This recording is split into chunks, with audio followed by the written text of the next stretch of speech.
I'm Dave Kassler, amateur radio call sign KE0OG, here with another episode of Ask Dave. This is a rather special episode of Ask Dave because it goes along with the October QST from the ARRL.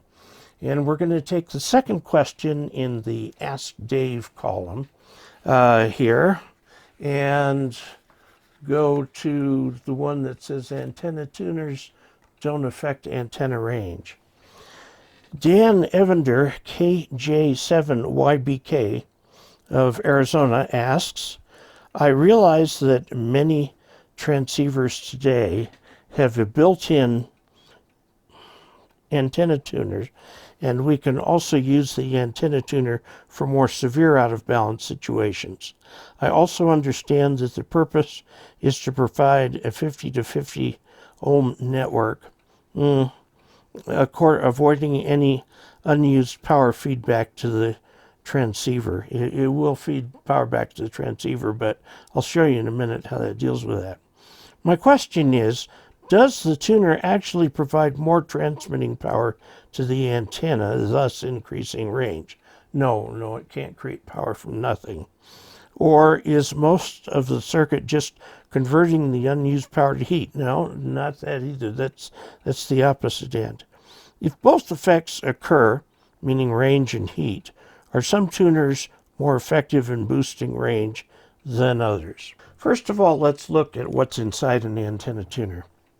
This is your basic antenna circuit, tuner circuit used nowadays.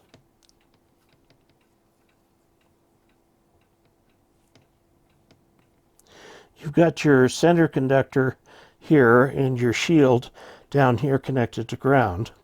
And this is rather arbitrary, in and out. We've got two capacitors and an inductor. And these are all adjustable. And so this is why tuners, if they're manual tuners, tend to have three knobs, one for each of these. Generally, the way you tune a tuner is you're listening, okay, and you tune the inductor for max noise, okay, and some of these, rather than continuously adjustable, just have taps that you select here, okay, so they don't have every possible combination.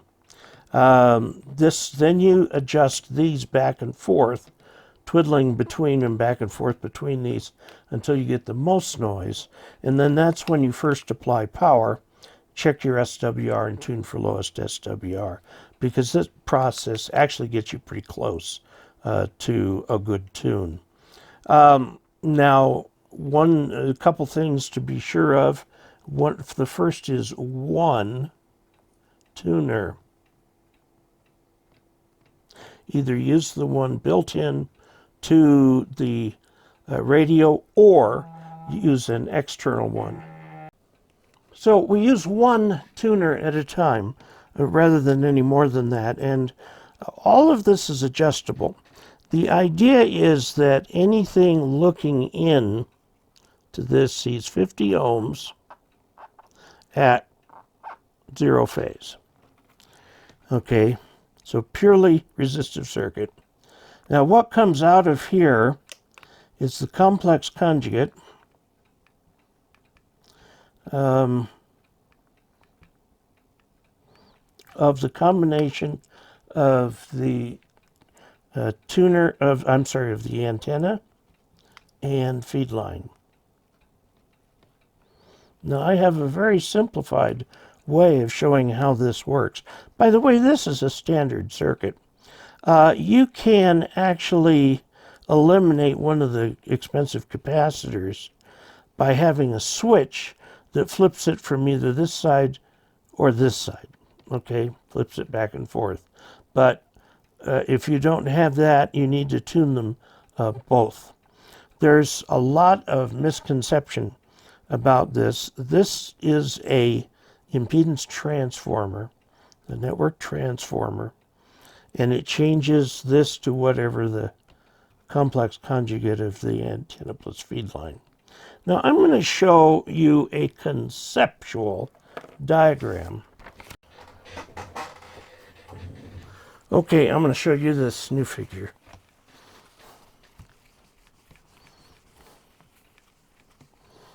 Just so we can get an idea of how this tuner works. Okay, here's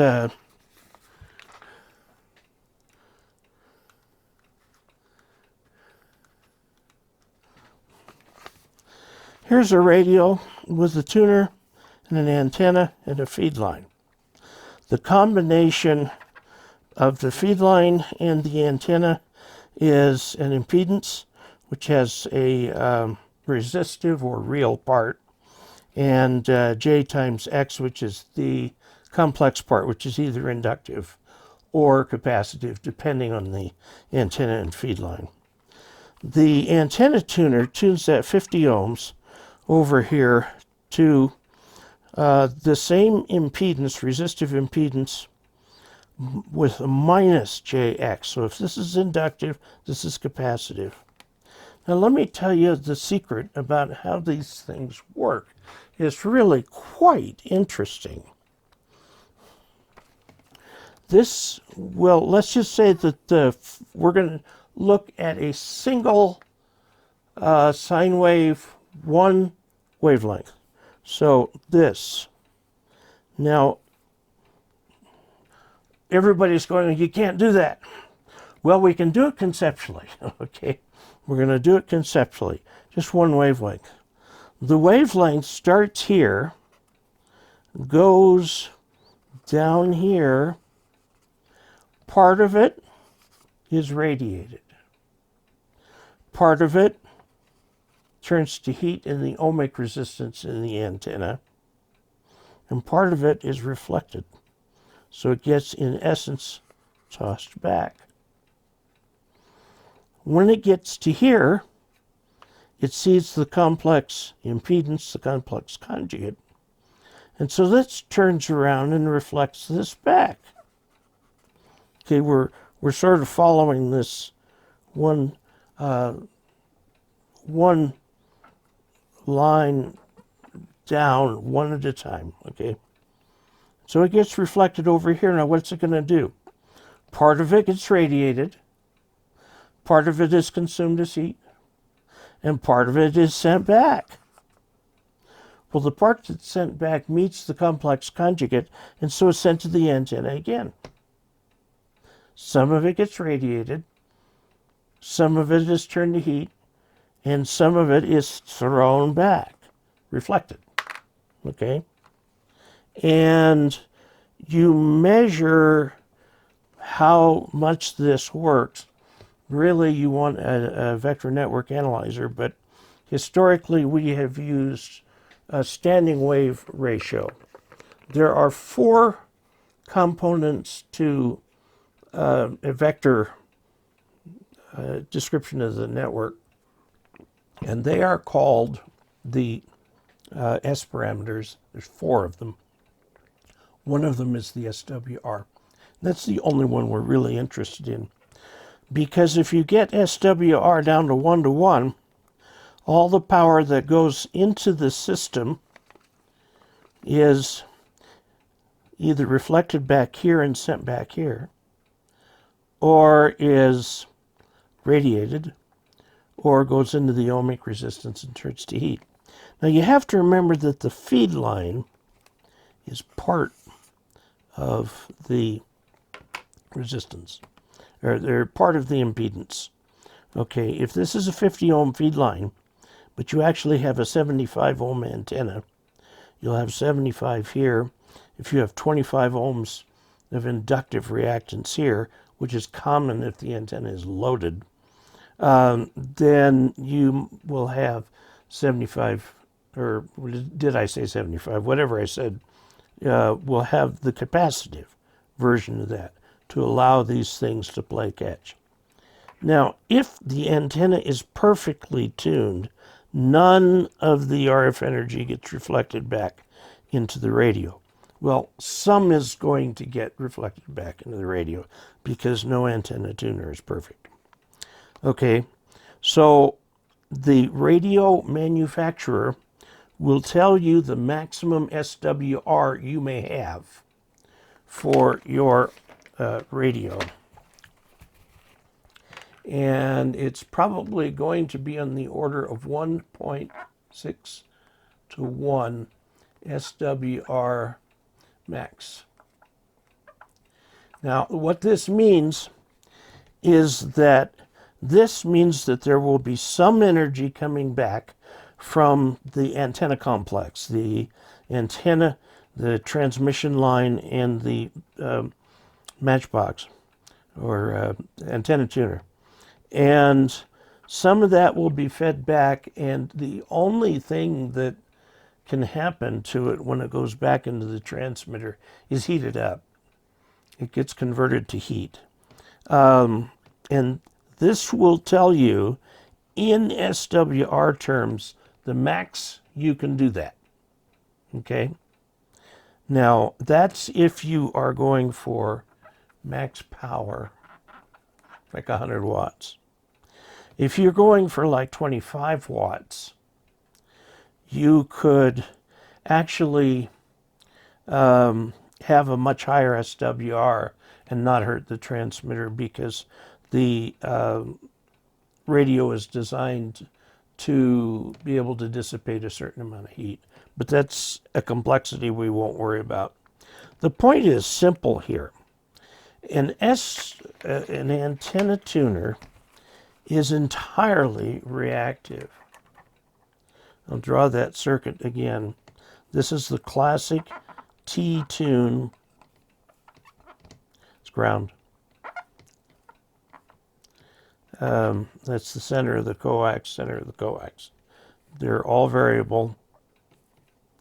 Okay.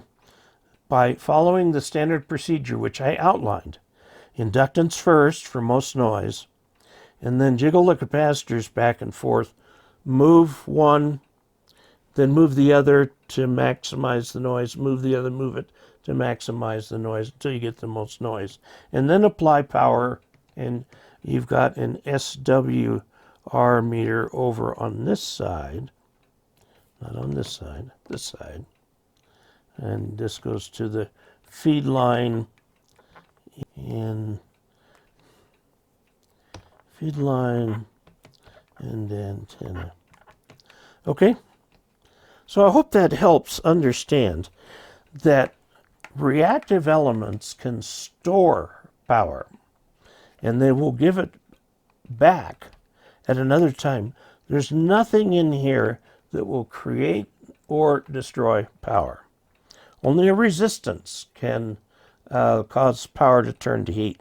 Now, obviously, there's wire in here, and if you start putting lots of amps through here, you will get some heat, okay, just from that.